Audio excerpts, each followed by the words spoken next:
Hello students, welcome back to my channel extra class by Mohit. तो आज हम लोग कंटिन्यू करेंगे क्लास 10 फिजिक्स का chapter number 10 light reflection and refraction. So हम स्टार्ट कर चुके हैं स्टूडेंट्स रिफ्रैक्शन।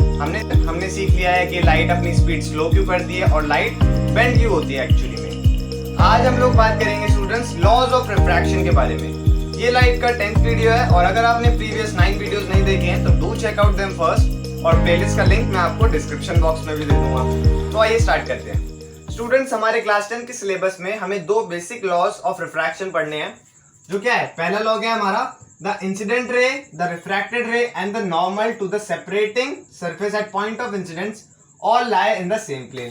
कहने का मतलब इतना सा है कि ये जो हमारी इंसिडेंट रे आई, इसे इंसिडेंट रे कहते हैं जो इंसिडेंट हुई, और नॉर्मल क्या होता है, perpendicular to the surface, perpendicular to the surface. ये क्या है हमारा नॉर्मल हो गया। और उसके बाद जो हमारी रे रिफ्रैक्ट करेगी, ऐसे जाने के बजाय ऐसे बेंड हो गई, इस रे को कहते हैं रिफ्रैक्टेड रे। इस रे को क्या कहते हैं, रिफ्रैक्टेड रे। स्टूडेंट्स, ये हमारा पहला लॉ क्या कह रहा है कि जो हमारी इंसिडेंट रे है, नॉर्मल है और रिफ्रैक्टेड रे है, टू द सेपरेटिंग सरफेस पे भी कौन सी जगह, एट पॉइंट ऑफ इंसिडेंस। इस पॉइंट ऑफ इंसिडेंस में जहां पर इंसिडेंट रे मिली है, यहां पर क्या होंगे, all three of them lie in the same plane। मतलब ये एक प्लेन है, ये एक प्लेन है। ओके, यहाँ पर देखो इंसिडेंट रे भी आएगी, ये नॉर्मल भी बनेगा यहाँ पर, और ये रिफ्रैक्टेड रे भी निकलेगी। तो तीनों एक ही प्लेन में आ रहे ना। देखो बोर्ड हमारा एक प्लेन है, मैंने एक ही प्लेन में तीनों को बना दिया, तो मतलब ये वाला लॉ हमारा फॉलो हो रहा है। ओके, सेकेंड लॉ क्या कहता है हमारा, सेकेंड लॉ का नाम बहुत अच्छा है। क्या नाम है, स्नेल्स लॉ। अब ये स्नेल्स कोई नाम नहीं रखा, ये स्नेल्स एक साइंटिस्ट है हमारे, और इन स्नेल्स अंकल ने हमें क्या बताया, इन्होंने हमें एक बहुत अच्छी बात बताई, और आइए उसे समझ लेते हैं। क्या है कि देखो हमारा पहला मीडियम है रेयर मीडियम, नीचे वाला डेंसर मीडियम। रेयर मीडियम मतलब वहां पर कुछ पार्टिकल्स नहीं है, कुछ एटम्स मॉलिक्यूल ज्यादा नहीं है। लाइट की speed is much faster in rare medium, light एकदम जुप जुप निकल गई। और जो सेकंड मीडियम है वो डेंसर मीडियम है। डेंसर मीडियम है यानी उसमें कुछ पार्टिकल्स है, कुछ मॉलिक्यूल्स है, लाइट को लड़ झगड़ कर जाना पड़ेगा उनसे, लाइट की स्पीड स्लो हो जाएगी। रेयर के क्या एग्जांपल है, एयर रेयर का एग्जांपल है। जैसे एयर में क्या है, लाइट एकदम तेज जाती है, वैक्यूम में और तेज जाती है, वहां पर कुछ भी नहीं है। और डेंसर के क्या एग्जांपल है, वाटर में लाइट की स्पीड थोड़ी कम हो जाती है, ग्लास में थोड़ी और ज्यादा कम हो जाती है ना। तो एग्जाम्पल है रेयर और डेंसर के। हमने क्या पढ़ा है, जब लाइट रे इंसिडेंट होती है रेयर टू डेंसर मूव करती है, जब हमारी लाइट रे तो क्या करती है, वो bend towards the normal bend करती है। ओके, कैसे बेंड करती है, टुवर्ड्स द नॉर्मल, ये बात सबको पता है, टुवर्ड्स नॉर्मल। और इसी केस को लेते हुए स्टूडेंट्स, अगर हमने क्या करा, अगर हमने इसका इस एंगल को कहते हैं एंगल ऑफ इंसिडेंस, एंगल आई, और इस एंगल को कहते हैं जो रिफ्रैक्टेड रे नॉर्मल के साथ बनाती है, एंगल आर। इसको कहते हैं angle of refraction students.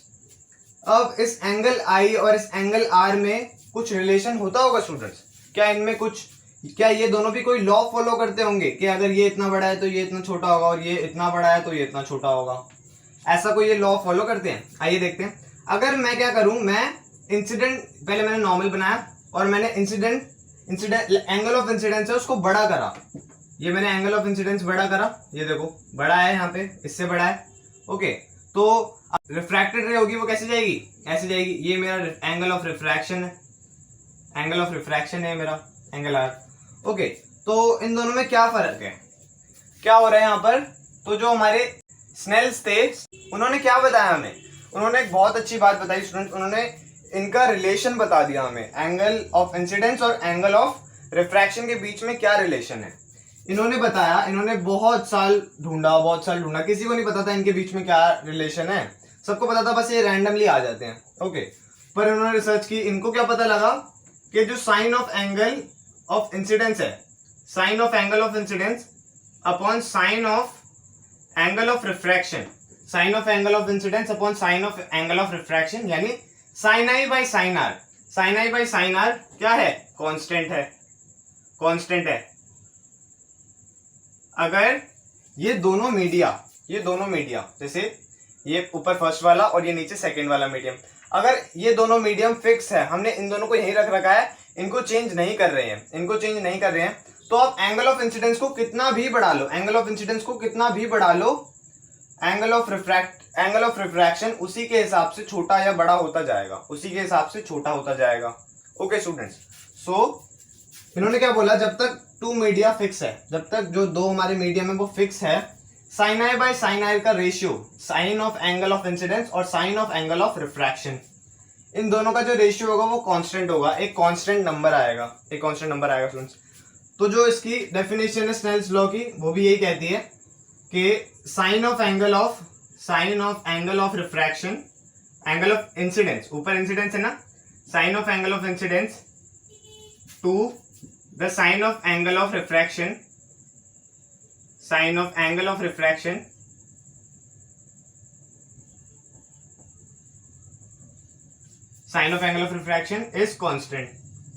is constant for a given fixed pair of media। मतलब जो पेयर ऑफ मीडिया है हमारे, जो पेयर ऑफ मीडियम्स है वो फिक्स होने चाहिए, फिक्स पेयर ऑफ मीडिया।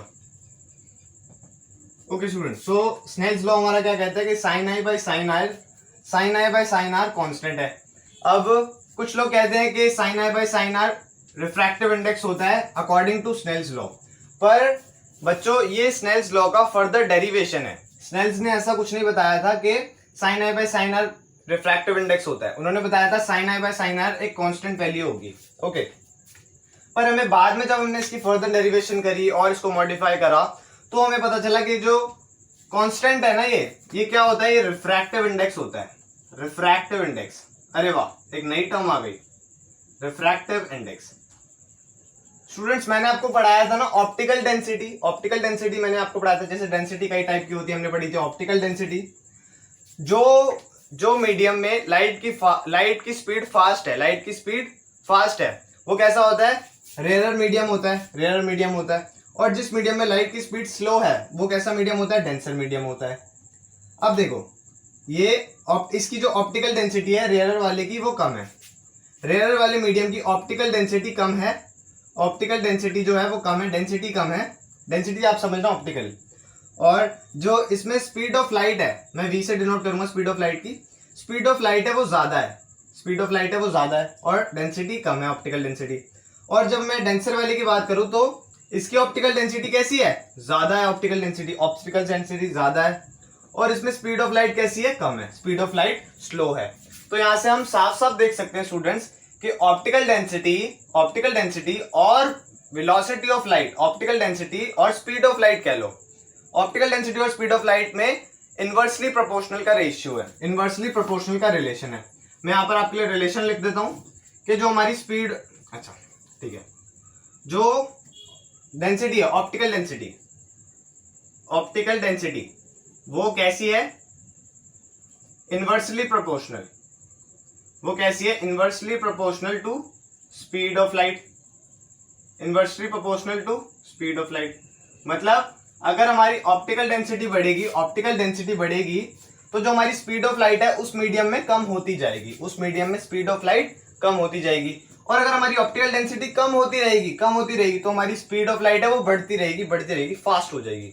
ठीक है स्टूडेंट्स, तो जो ऑप्टिकल डेंसिटी होती है ना स्टूडेंट्स, इसी ऑप्टिकल डेंसिटी को मेजर करने के लिए हमने एक क्वांटिटी बनाई है, उस क्वांटिटी का क्या नाम है, रिफ्रैक्टिव इंडेक्स, रिफ्रैक्टिव इंडेक्स।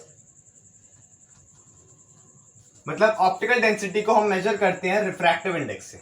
हमने सीखा कि जो ऑप्टिकल डेंसिटी होती है जिसको रिफ्रैक्टिव इंडेक्स से मेजर किया जाता है वो इनवर्सली प्रोपोर्शनल होती है to the speed of light, तो ये तो मैंने आपको एक रिफ्रैक्टिव इंडेक्स का बेसिक इंट्रोडक्शन दिया।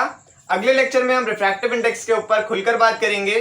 सो that's all for today's guys. और ये वीडियो कैसा लगा लाइक एंड शेयर करके जरूर बताएं अगर वीडियो इन्फॉर्मेटिव लगा हो तो।